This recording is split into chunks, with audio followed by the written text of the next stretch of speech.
So here's what it's like to own an electric vehicle with pretty low range.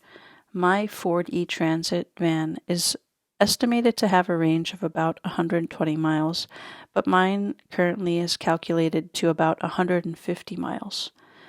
Last week I went to a friend's bachelor's party in Austin, and I had to drive from San Antonio, which is about 80 miles. So I made the one-way trip to Austin, and that took about 80 miles off of my battery range. And then that left me with about 50 or 60 miles left. After the bachelor party was over, I headed home, and it was pretty late at night. So I didn't want to be charging my battery too full. I just wanted to charge it enough. So I drove back home, stopped at the midway point, which was in San Marcos, and I stopped at an EVgo charging station, which was kind of not the super fastest charging station I can possibly find, but like one level below that. So I stopped at this charging station. I charged for about 30 minutes and it cost about $9. I charged just enough so that I knew I could get home and still have a little bit of battery left over.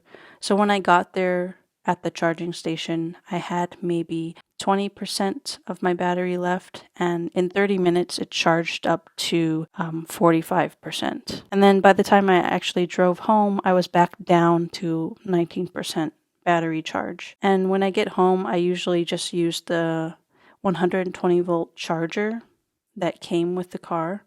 And so this is the slowest type of charging you can pull. And it's kind of inconvenient. However, it works because I don't travel too much. So when I got home late at night, I plugged it in. I must have gotten home like at 11 p.m. at night, and I had 19% battery.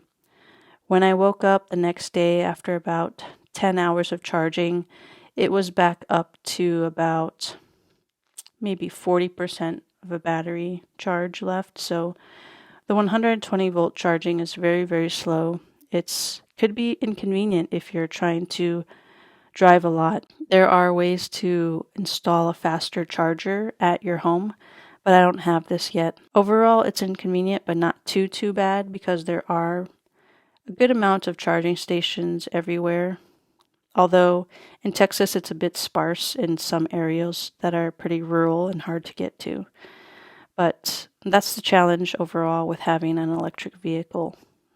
For me, it's working okay, and it's just a matter of how fast and quickly you want to drive around with whatever distance you need to cover.